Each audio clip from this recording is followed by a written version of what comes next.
Hello, everybody. Bad Boy Breeze here, or Breeze Aubrey, and this is my first podcast that I'm going to be doing for you guys. That's right. I'm going to start a little podcast right now, and this is the first one, and it's going to be great because there's a lot of things I'm going to tell you about the Slime Show and what's it about and where it's going to, where it came from, where we're at now, and where it's going to be in the future. Okay. So let's start off with a little bit of the background of the Slime Show. If you've never seen the Slime Show before, check out the links of what's going on in my videos. So I'm just kind of doing this off the cuff, so bear with me. In the beginning, let's start off in the beginning where I'm doing, I first came on and met a guy named Joey Boker. Now, Joey Boker was AKA the Bat Poet, okay? And the Bat Poet was, got started way back in 1992. He got his television show in 1992, and it basically, he was with a guy, one other guy named Joe Spear, and Joe Spear was actually doing a television show called Spear Presents. So he was basically Joey's cameraman at the time. So year goes by, and then Joey basically, I was working as a DOS, which is a daily operative supervisor, and Joey needed a cameraman because Joe Spear was out doing something and he needed a cameraman. So he called upon me and said, "Hey, Breeze, why don't you want to be my cameraman?" And I said, "Sure." So he said, "I'll pay you, and when you're a DOS, you don't take money. You just do it for volunteer reasons." Okay. So anyway, he came to me and said, "Just come to my house, and we'll film there and see what we can do with it." And I was like, "Okay, sure, no, not a problem." So eventually, what happened is that we started up a nice little friendship. I filmed most of the stuff that was there that he wanted to do, and then afterwards he brought me in and said, "My next guest is, my next guest is a character called Breeze Aubrey, and I changed it to Bad Boy Breeze because I thought it sounded a little bit more tough, more cool, So anyway, I eventually started out just introducing myself, and I was wearing a leather jacket at that time and a little leather hat about yay big, It's like a little biker hat, nothing too big and all. So I came in there, and then I had this, and I was like, well, I got to have a tough exterior. So I came in there and I started, turning a little bit more into Bad Boy Breeze, but not full-grown Bad Boy Breeze.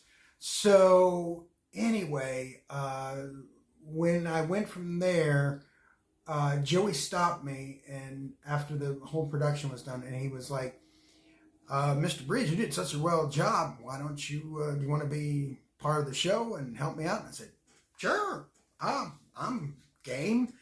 And he was like, "Okay, sure." So we did a lot of shows for a while. I'd say probably about 2-3 years, like in his apartment or different places that we would go to and film. And we just started filming there. Eventually, what happened is that we started to go into the studio at Public Access. So we were already filming for Public Access, but we were never in the studio, okay? Because I don't particularly know why, but I think Joey was just, we were trying to be random and different in different places and all, but it got to the point where it was just like too much, and so we need to get a central place and just kind of run around and do stupid stuff. So anyway, after that was over with, we went into Public Access, and we started developing not just me playing Bad Boy Breeze or him being Joey. We started integrating with other things, and that's where the Christmas Drunk Frog came from. And he basically was one day Joey came up to me and said, "Hey, Mr. Breeze, I got this little puppet." And Joey would always go to different types of thrift stores, and he would buy, these little bags that had like potluck bags that just had these little, I don't know, stuffed animals and, action figures and all that kind of stuff. And one of the things that he got was this frog. And the frog, was Christmas. And so it was this frog, and I looked at it and I was like, And he said, that's an interesting frog. And then all of a sudden, in the back of my head, I was thinking to myself, I wonder what Kermit the Frog would sound like if he was drunk. It's just kind of a wacky thing, I thought. So I came up with I thought of something that maybe might be interesting, and I thought, maybe I can turn this guy into something else. So I thought about this, combining Kermit the Frog's voice with another comedian named Foster Brooks. Now, a lot of you don't probably know who Foster Brooks is. Foster Brooks was a guy over on Dean Martin's Celebrity Roast, and he basically would show up drunk.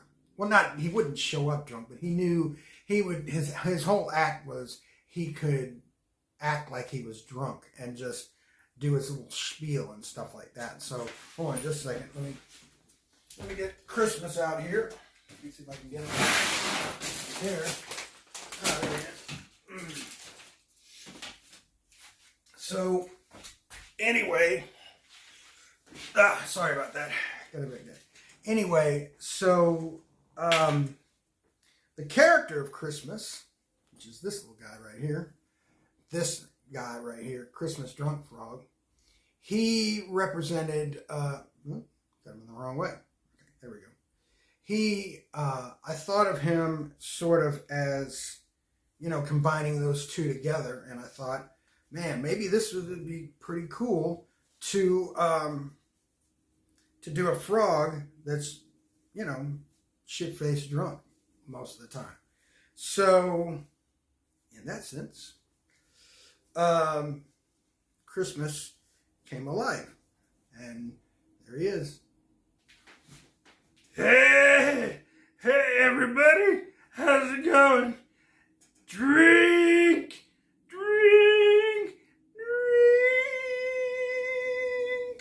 I love to drink. I need a beer. You got a beer anywhere? Anyway, of course, if you haven't noticed it, I'm the voice of Christmas Drunk Frog. Hey, yeah, you got a good voice too, man. So what I did is I actually used Kermit the Frog's voice, which is like, "Hi ho, Kermit the Frog here."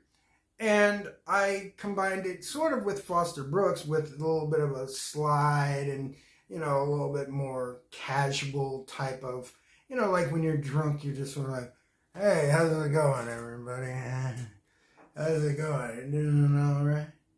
Oh, I bet you really know what's going on." And then I used Kermit the Frog's voice in order to parlay that into this. I was like, "Hey, oh hey, how's it going, everybody? I'm the Christmas Drunk Frog. Nice to meet you." And that's how Christmas came to be. So I hope that helps you out. I hope that does something for you. Now, I also want to take this time and opportunity to explain to you, if you see me in like my Bad Boy Breeze mask and face and all that kind of stuff, it's leather because I always thought, the thing about Bad Boy Breeze is that he's so interesting as far as I took the Road Warrior with Sam Kinison and combined it with Kiss. So I came up with, that's where Bad Boy Breeze is. I took those three elements and combined them all into one to create Bad Boy Breeze. And the thing about it is that putting on the makeup, I don't mind that. But if, if it's time consuming, normally I would put, the lines of makeup on me and put all that kind of nice stuff, and draw it on there. But now it's just this.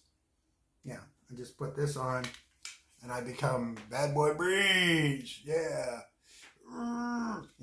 So normally what I do is just put on the face makeup, the white face makeup, and then I'll put this on, which helps out a lot because then I don't have to really have to get the lines that good. So I just practice on doing that. So that's something I like doing. Anyway, more with the story. So just wanted to get off in that little segment, Joey. So that was Christmas Drunk Frog, and that was me showing you Bad Boy Breeze. So we went into a longer, more thing with the slime show, and we started getting different characters. There was Green Man, there was the Hog Man, who used to come by and do comedy country, which we didn't like to use country music at all. We wanted more rock and roll-ish kind of bands. So we had a lot of bands on the show that were more, garage bands and all, and we brought them on. Some singers would come on and sing some really stupid bastard ass songs. So Hogman came on, and he would drive from Rockwood, Tennessee to Nashville, which is a 3-hour drive up here.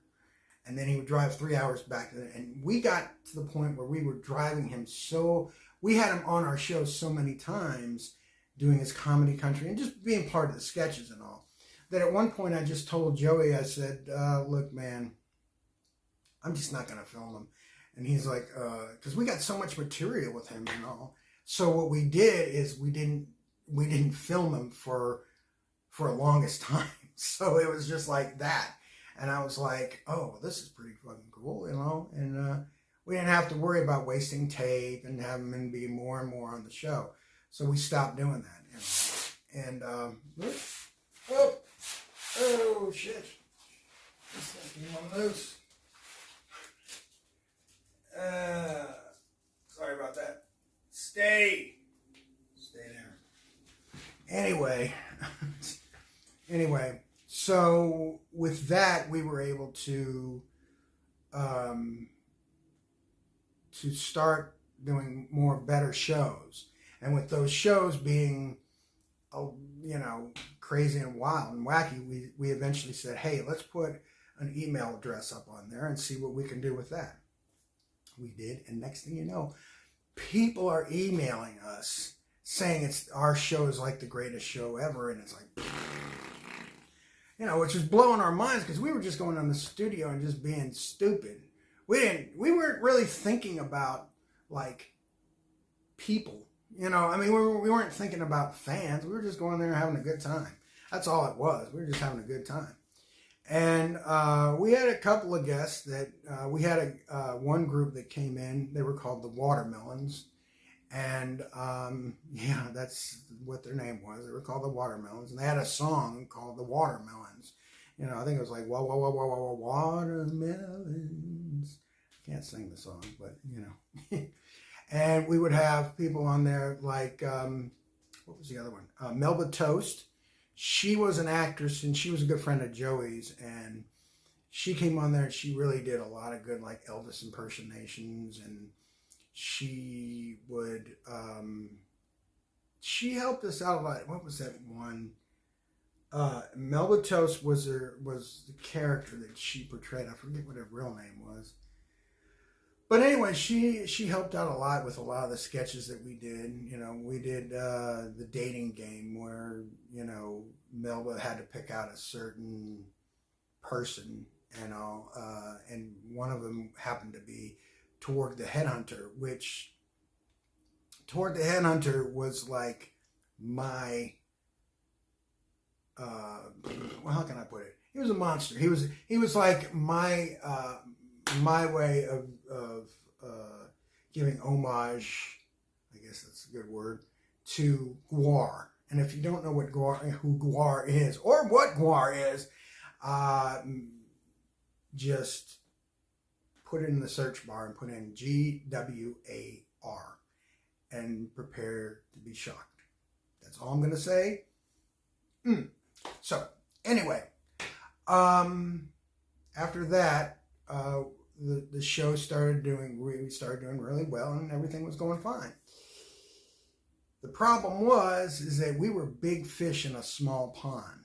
Okay, our show was so big, but we were the biggest hit ever. We were doing radio shots. We were doing radio. We were doing on a cover of local newspapers, and everybody was talking about our show, but we had no direction of getting out. And then I was trying to look at all the rest of these places and trying to figure out where we could go with it. And we found some guy named Andy Van Roon. And Andy Van Roon was the guy who we sat down, we were talking with him, and I talked with him first so we could figure out where he was going with this thing. And Andy was really, he had a lot of know-how on how to get us started, but he also taught me that you've got to have something that is sort of universal. You got to have something like a script, or you have to have a good storyline, which I knew, because a lot of the stuff that we were doing was just, we would do a sketch and then we would improv the hell out of it. So we ended up doing that, and that's kind of where I brought Joey in, and I explained to him, and I said, look, Joey, we got a chance of getting somebody to help us get out of public access and actually get paid for the things that we want to do. So I went to Joey and I said, I'm going to sit you down with Andy and we're going to have a little discussion about what's going on. And he was like, okay, sure. So we met at a coffee shop and we sat down and we started talking about the show.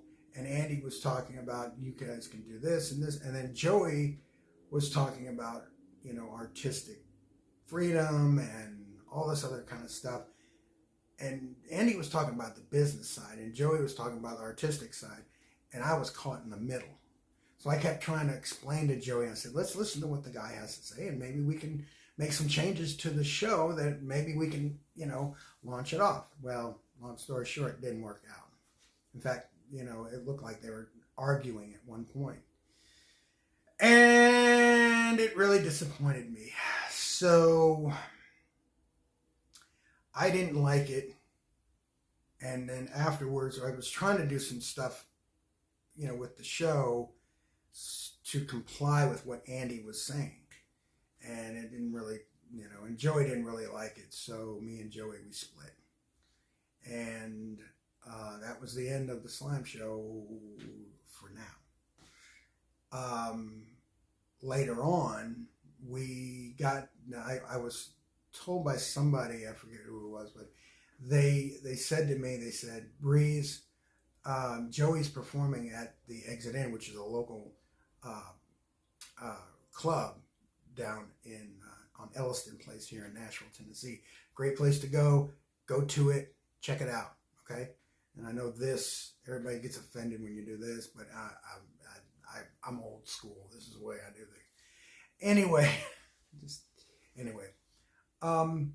so I went down there to go check up on Joey, and he didn't look too good. You see, Joey had also type 1 diabetes, and he didn't particularly like anybody telling him what to do.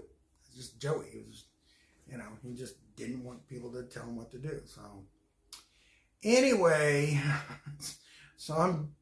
I go in there and I'm feeling really bad, and I want to say something to him, and then part of me was like, I don't think you should say anything to him about his condition. And I was like, all right, I won't. So I didn't, and me and him got up on the stage and we performed, and we did a couple of shows after that. And then one day I got a call, and it was basically from Joey's roommate at the time.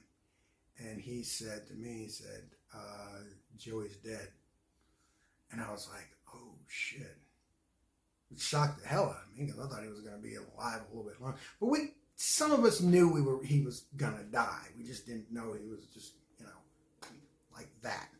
Because there's a lot of things I could say, but it would mean a little bit too much to a lot of you guys.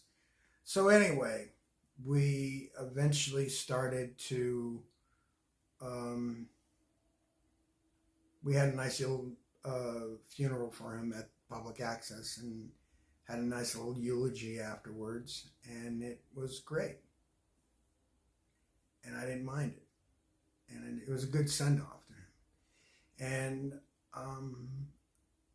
we gave the cowl, which is the bat cowl that he wore a lot for his character of the Bat Poet, we gave that to his sister.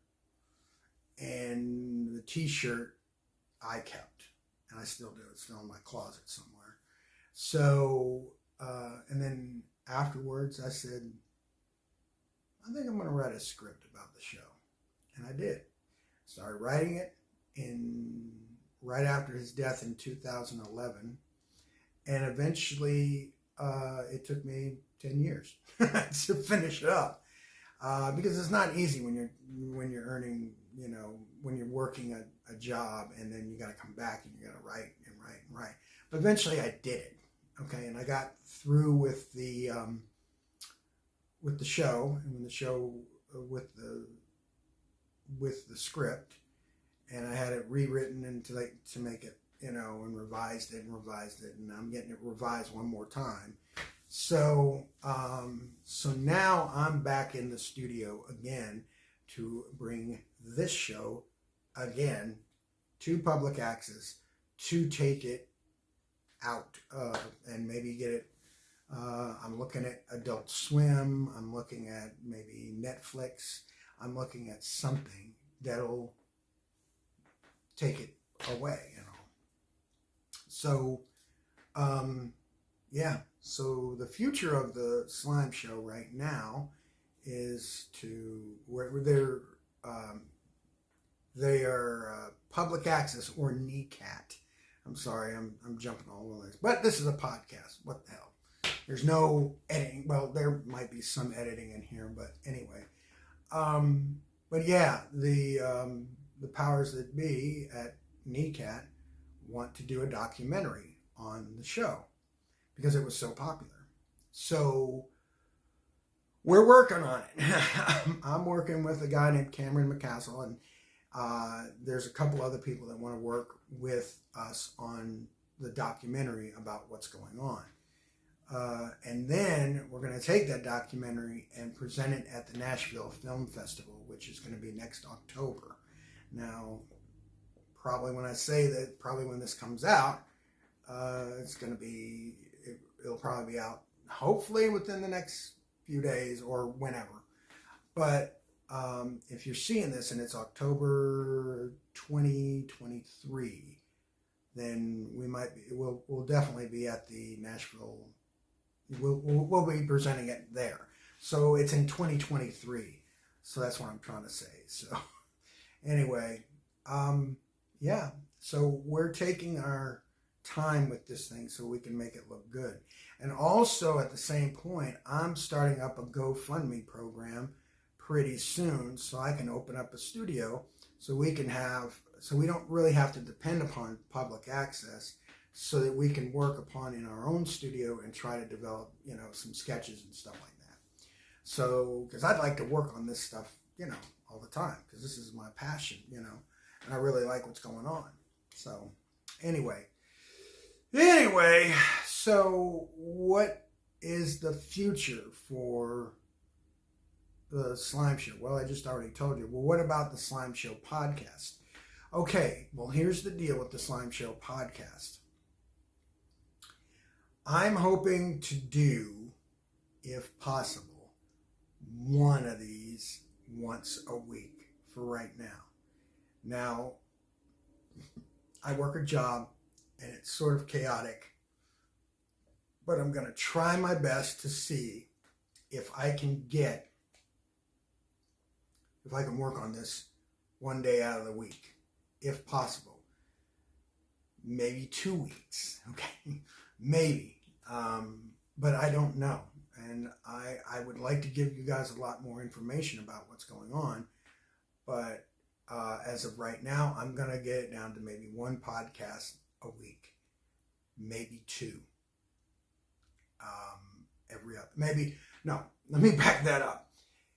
One podcast maybe every 2 weeks, but I want to make one podcast a week, okay?